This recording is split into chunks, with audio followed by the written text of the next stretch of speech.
Hello, my name is Sam. I recorded this video to do my Unit 3 American Study correction. In this video, I will go over the overview of the history in Unit 3. I'll also fix on my misconceptions in the multiple choice, the paired IDs, and also the essay. So first of all, for the overview of the Unit 3 correction, I would go through a list of stuff. So we're going to talk about the historic context prior to the revolution and the revolution. We were going to talk about the Articles of Confederation, the Constitution after that too. We're going to talk about the presidency of George Washington, what happened during his time, also John Adams, and also Thomas Jefferson. Like we're gonna cover like some stuff all those persons did, and like his ideas, his stuff, and then also like a little of the War of 1812 after Jefferson's presidency. Okay, so prior to the revolution, there has been a war going on around the world. People call it the 7 Years' War, but under North America, we call it the French Indian War. So basically, what happens is French and Britain and the British is fighting, and then eventually British won, but it came with a cost, and Britain just like had a very big debt, and then they just asked for a way that they could pay off the debt. So they decided to tax the colonies, which is kind of common in that time. So you can say that they have been implementing some acts, and most significantly, there's one act that is called the Stamp Act. So basically, that means that every printed materials will get a stamp on it, and it's going to become a tax, and people are going to have to pay for it. And obviously, the colonies or the people in the colonies are not happy about it. And they just started to have protests about this. And it eventually leads to the Boston Massacre, where simply there's like a bunch of people protesting in Massachusetts, and then there's like army going over. It starts off with a snowball fight, and then they started to throwing more and more stuff, and then it leads to a point where the conflict started, and the Boston Massacre just like killed like 5 people. I remember. It is the starting point of the revolution, where people are not happy about it. For the colony itself, they created a group called the Sons of Liberty, which basically is a secret political organization that they protested the British taxation through boycotts, rallies, and intimidation. And they just started to but I want to add about this. So there's always taxes around going on in the colony, and there's also a tea act. So there's also tax on tea, because like people use tea to drink a lot, and that Sons of Liberty group decided to jump on the ship with containing teas, and then they just started to dump it down the seas. People call it the Boston Tea Party, and the British saw it, and they just passed the Intolerable Act, because they were not happy about it, obviously. And it just basically means that, okay, we're not going to open the port anymore for you guys, and until all the money got paid for that tea, then we're going to open it again. And it's just like reasons after reasons. It adds up to this. The colonists feels like it is time for them to like actually gain independence from it. So so the Revolutionary War begins, and it basically at the start the British had a plan that if they could capture all the major cities, they could force the colonists to surrender. But turns out that through various battles, it has been shown that the colonies just not give up on their land. We have George Washington. He led a group of people, and they went over battle. The first one would be the Battle of Bunker Hill, and it demonstrates the power and the determination of the colonists. We went over to They went over to the Valley Forge, where it is a very bad winter time, and then all the soldiers is like drained. But through a lot of grit and determination, they went 2 other battles, which is very important. The first one is the Battle of Saratoga, which is considered a turning point of the situation. And then the second one is the battles of Yorktown, which is the last major battle, and eventually the British just like surrendered to it. So which means the colonists won. And at the end, they had the Treaty of Paris. So it is an agreement that officially ended the Revolutionary War and recognized the U.S. as an independent state. I don't know if I put it sideways, it will be better. But maybe I'll do it this way. Okay, so after the revolution, one of the initial thoughts that people are gonna have is, okay, we're an independent state, and now we should have a government to govern ourselves. And it is a good idea. And they indeed create the Articles of Confederation, which is the first kind of like legal document about a form of government in the United States.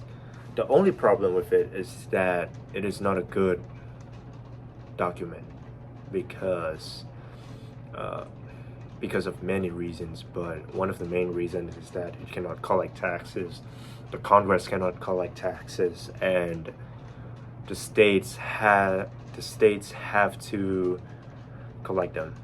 And it get to a point where international trade just not happening, and then farmers just gonna be in debt. And it grew over like anxiously to the farmers, and then it get to a point where farmers gonna allied up together, and then they're gonna stand for themselves, and then they close up courts to prevent their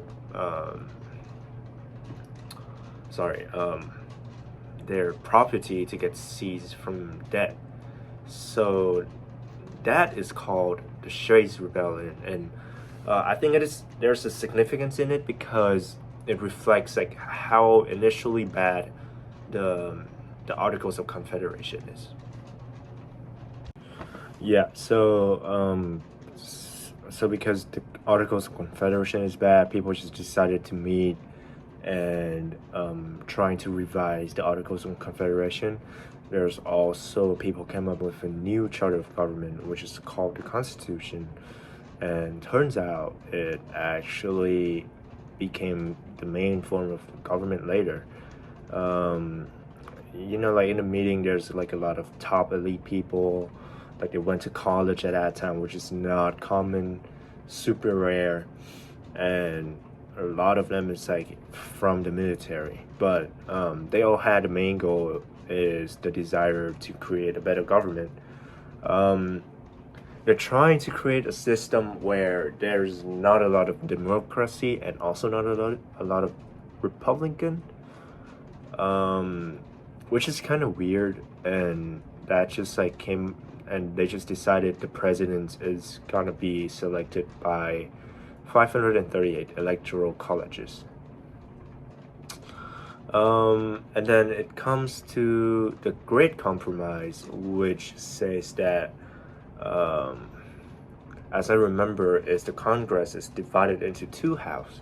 The first house is the House of Representatives, which is decided based on the population of a state, and the Senate, which is decided by it's not decided by anything, but there's always two senate in each state. So the House of Representatives, their representees will serve on a 2-year terms, and for senator they would serve on a 6 year term. Slaveholding states also want to count slaves into it, although like they cannot vote, but they still want to increase the number of representations. So it came with the 3/5 compromise, which means now we have an update that not only in the House of Representatives that not only the population of the state, but we will also count three-fifth of black people in it. So basically it means that if for every 5 black people there's going to be 3 representatives for that. It also came along with the separation of powers, which means the government is now divided into three branches. Sorry. The first branch is judiciary.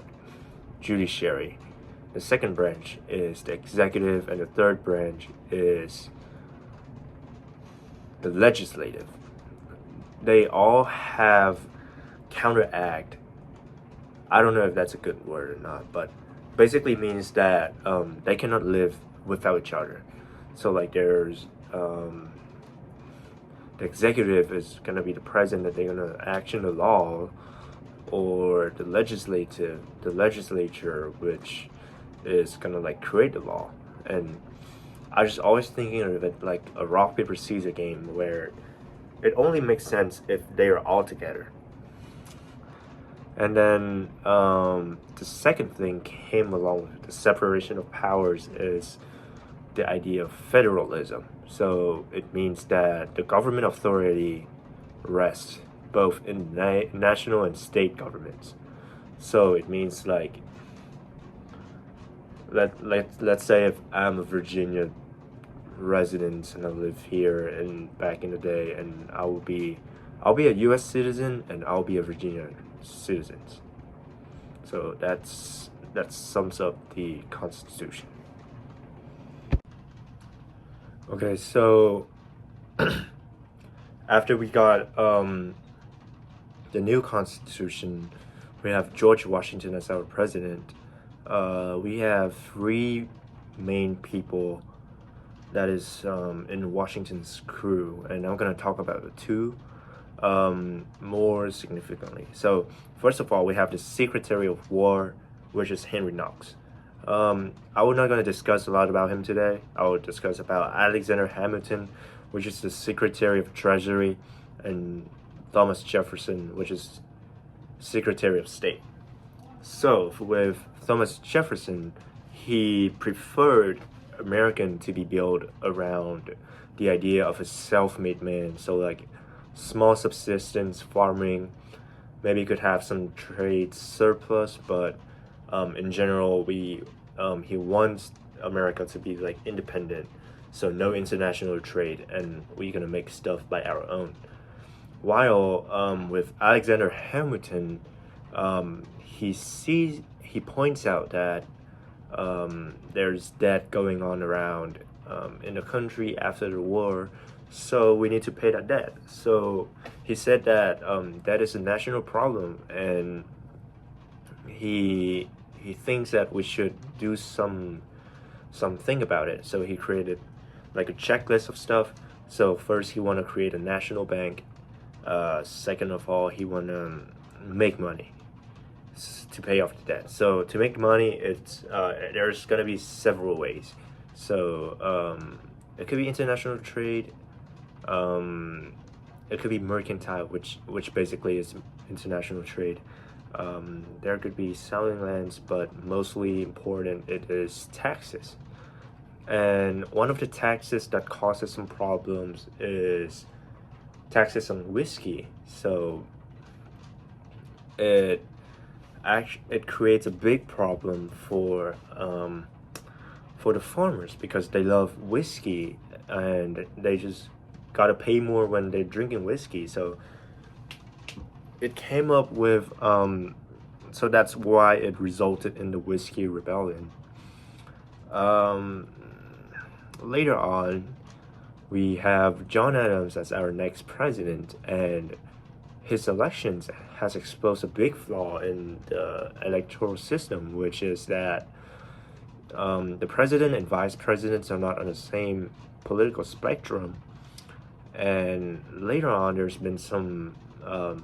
Most of his presidency is remembered as like having foreign problems, and I'm gonna talk about mostly is about the problem between the U.S. and France. So, a little context: France, King Louis the 16th is executed, which means the government system changed from monarchy to republic, and they had a thing called the XYZ affair when American came over to France, and then France trying to bribe American to fund them, to fund French to go to war, and then Americans said no, I'm not gonna do that, and I think that fuels the French, and they're not happy about it. So they just decided to open a war with America, which is called a quasi-war.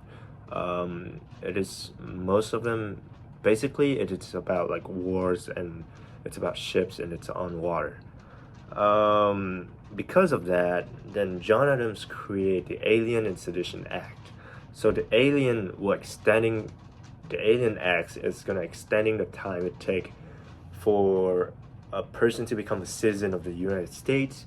And Sedition Act means that you cannot talk, or it doesn't mean you cannot talk, but you cannot criticize the government. It raises some concerns about this because criticizing the government and you're not allowed to do it is violating the First Amendment. So I'm sorry, I can't remember who made the resolutions, but it's called the Virginia and Kentucky resolutions, where it resolves the First Amendment violation caused by this. And the historical significance of this is that even for the XYZ affair, for the Virginia and Kentucky resolutions, Alien and Sedition Act, and even the John Adams presidency itself, it shows that the United States, it's still in a very foundational level. It still has flaws, and it is step by step improving to become a better nation, trying to become a better government in general.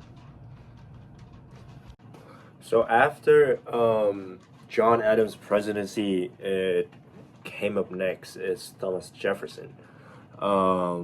So mainly this problem we're gonna talk about like his politics, ideal, what's the problem going domestically and internationally, and how does it leads to how everything happened leads to the War of 1812. So first of all, he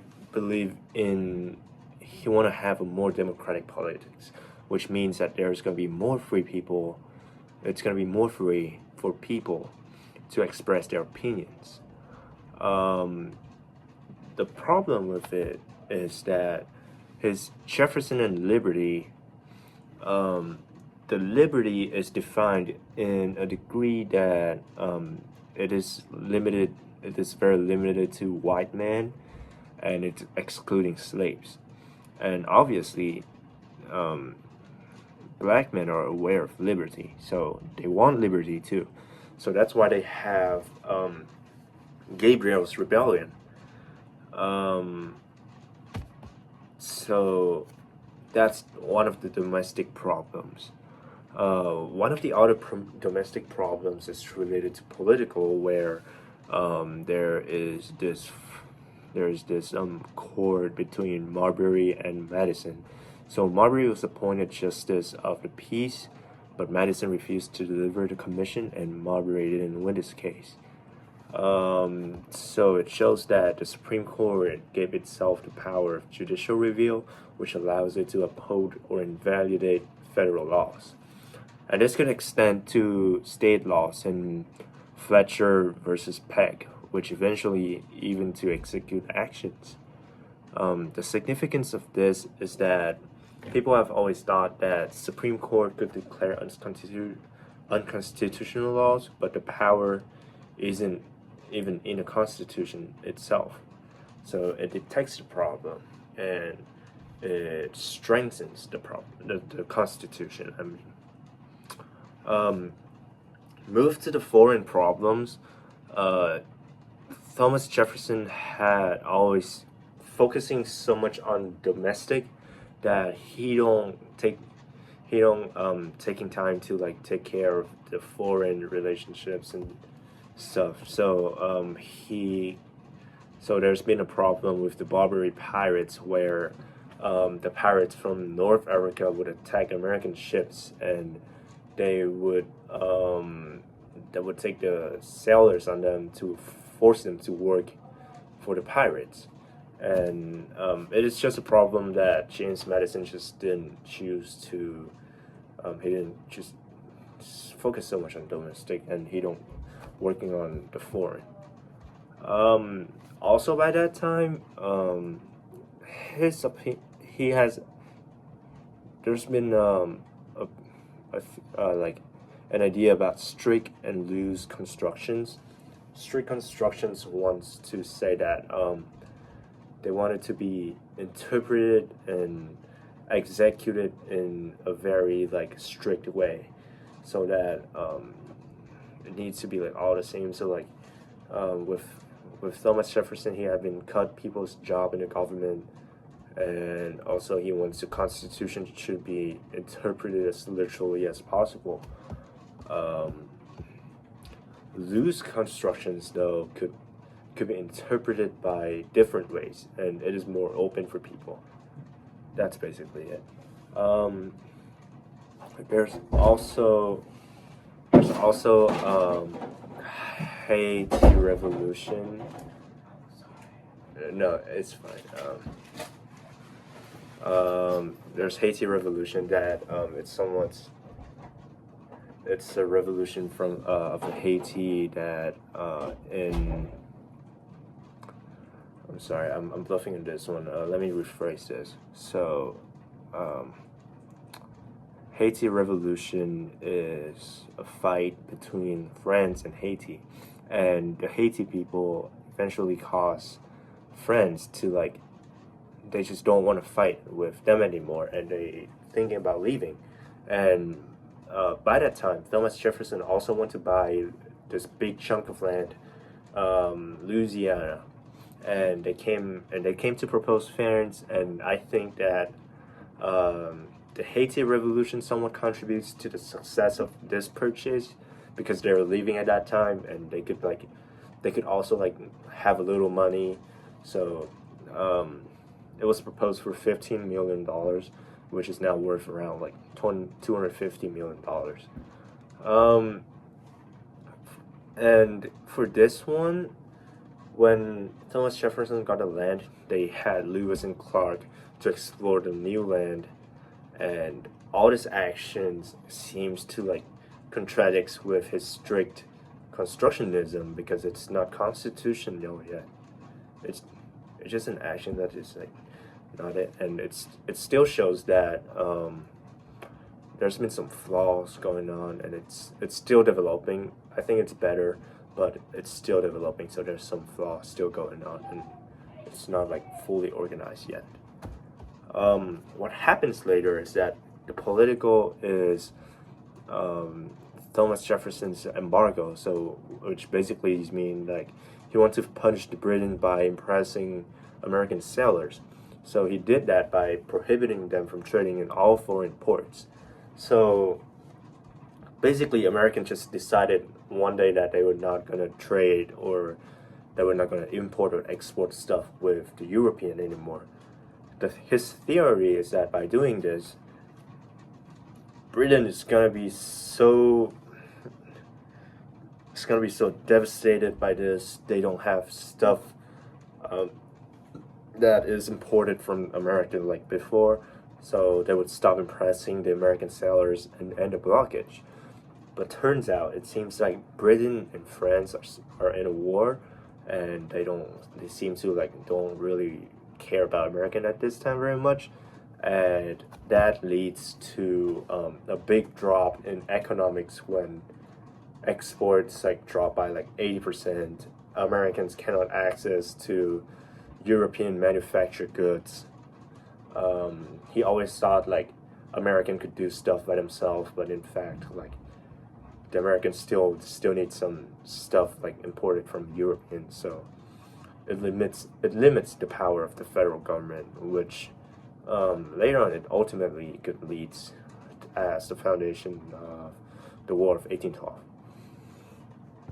So with the War of 1812, as discussed in Thomas Jefferson's embargo, it also caused the causes of this is the limitations in trade, the British impressment of American sailors, where they keep the American sailors and then they try to make them work for the British, and the desire for land. So it will be in Canada, and this war is involving the U.S., the Indians, and also the British. So like the British just finished the war with France, and they started to move over to the U.S. and they started to have a war. A lot of stuff happened. One of the most memorable stuff is when the U.S.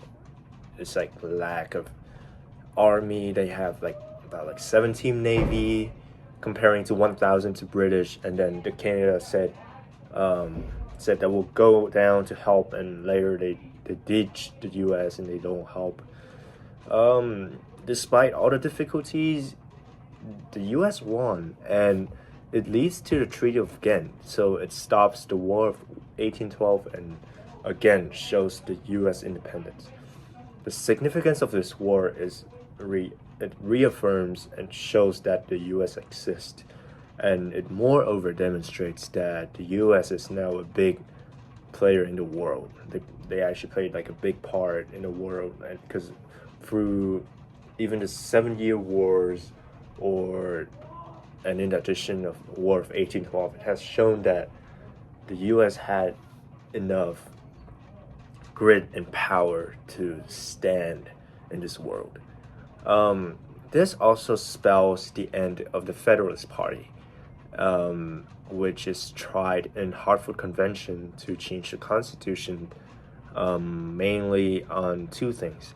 They want to eliminate the 3/5 compromise, so that no more counting 3/5 of a black man, and then we want to require 2/3 of the congressional majority to start off a war. So that's it for the overview. So for the multiple choice section, I got 4 questions wrong. It was question 11, which is about a Great Compromise, question 12, which is about the Federalist Paper, question 13, which is about the Bill of Rights and the Constitution, and question 19, which is about the Star Spangled Banner. So let's go through the first question, through the 11th question. So the Great Compromise in a constitutional convention solved the problem of. So let's define the Great Compromise first. So during the time that when the Articles of Confederation was weak, they moved to an idea of having a constitution, and in a Congress House, they have came up with the Great Compromise, which says that the Great Compromise says that it divided Congress into 2 houses. First is a House of Representatives with representation proportional to each state's population, and a Senate with 2 members from each state. Congressman serves for 2 years and senators will serve for 6 years. So the answer here should be representation of larger and smaller states in Congress, because it it reflects, because it is proportional to the size of the state. So that's why it's answer D. For question 12, who of the following was not an author of the Federalist Papers? So we have Alexander Hamilton, John Jay, Thomas Jefferson, and James Madison. So in the Federalist Paper, Thomas Jefferson was not in it. In fact, he was not in the same era with Alexander Hamilton, John Jay, and James Madison. For a little more information, as I believe Alexander Hamilton wrote like half of them, like 50, and then James Madison wrote 30, and then John Jay wrote the rest of it. For question 13, a key addition to a new federal government that had been demanded by many of the ratifying states was. So this came back to the time where they're having a shift from using the Articles of Confederation to changing to having the Constitution.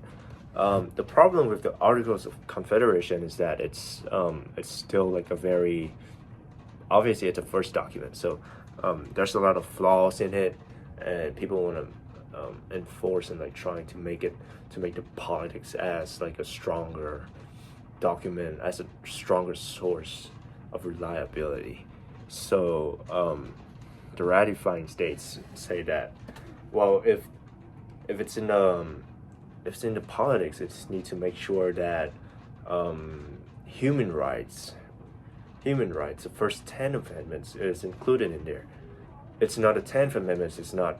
I don't mean that the 10th amendment is like included in there, but like human rights should be there, and then therefore it creates the 10 amendments, which is the Bill of Rights. So the answer is B, a written Bill of Rights to guarantee liberty. And goes to the last question, question 19. So the Star Spangled Banner is inspired by, so the answer is the British bombardment of Fort McHenry. So a little context is during the War of 1812, after the British burning the White House in Washington D.C., which is in option C. The British marched north, but were unable to capture Baltimore. And during the time, Francis Scott Key composed the Star Spangled Banner, which later got inspired to become the national anthem. So yeah, it happened to be at Baltimore, and the answer is B. Okay, with the paired IDs, these are the three pairs that I use for the test. The first one is Treaty of Paris and Treaty of Ghent. So the definition for Treaty of Paris is it declares U.S. independence and it leads to the end of the Revolutionary War. For the Treaty of Ghent, it declares the U.S. independence after the 1812 war. And the connection for both is that both of the treaties declares U.S. independence and emphasizes the power of the U.S. The second pair is Gabriel's Rebellion and 3/5 Compromise. So Gabriel's Rebellion is an 1800 uprising planned by Virginian slaves to gain their freedom, and the plot was led by a blacksmith named Gabriel, but later it was discovered and quashed. The definition for 3/5 Compromise is that the number of representatives is decided by the population of the state, and 3/5 the population of black people. So the connection of them is that both Gabriel's Rebellion and 3/5 Compromise shows the power of slavery during the time. Like physically, it is shown by Gabriel's Rebellion, and politically, it was shown by the Three-Fifth Compromise. The third paired is the Great Compromise and Three-Fifth Compromise. So Three-Fifth Compromise, again, is the number of representatives is decided by the population of the state and three-fifth population of black people.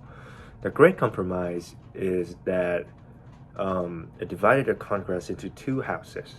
First, it will be a House of Representatives with the representation proportional to each state's population, and a Senate, which 2 members from each state. The congressmen will serve for 2-year terms, while the senators would serve for 6-year terms.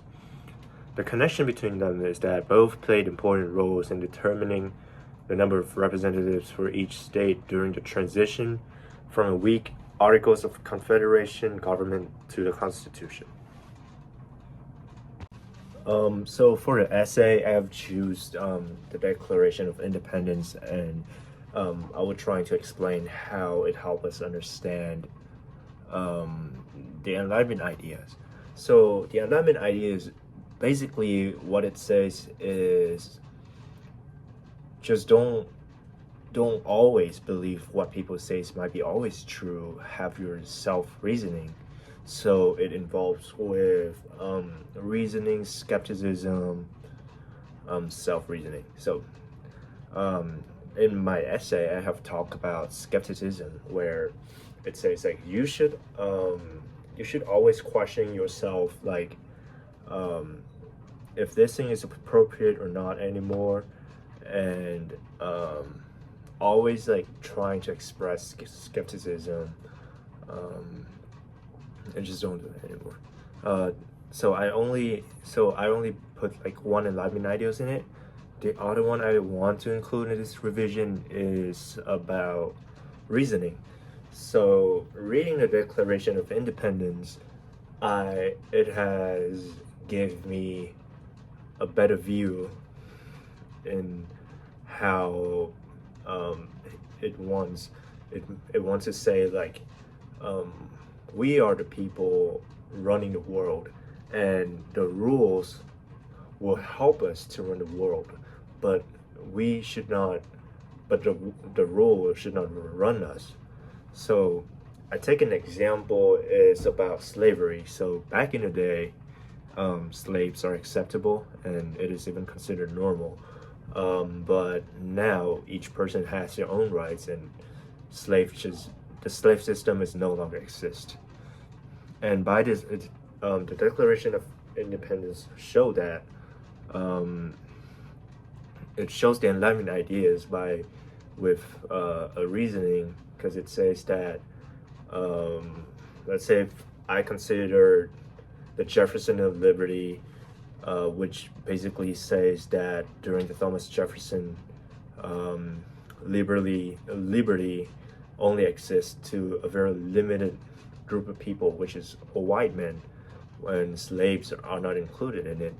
Obviously, in the modern world, that doesn't fit anymore, because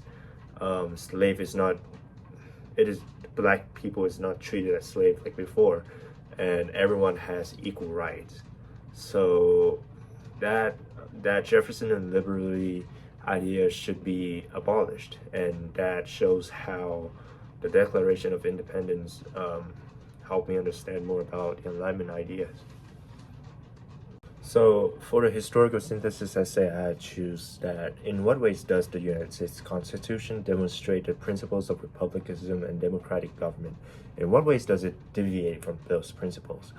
So in the essay, I have included 2 main points. First of all is the Bill of Rights.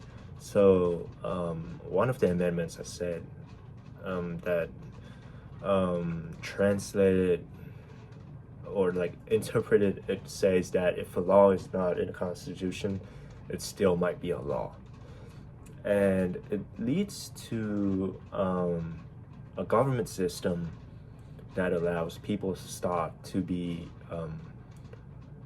people's thoughts and idea to be heard, and it will go from a bill to a law through consideration and selections. That's actually my second point. because I remember about the video where there's a classroom and then students could practicing like writing a bill, and they could like expressing the thoughts, and then it might be passed. So it shows the power to alter the nation's lives in people's hand. One of the third point that I missed in the essay is about voting. So to express the idea that people had a power not only through writing a bill, they could also choose their leader, which is voting for president, or even voting for their representatives and senate. In any so it's been there's like various ways to show your opinion towards the way the country should operate it, and yeah, it is basically like run by people. So that's why the Constitution has demonstrated the principles of republicanism and democratic.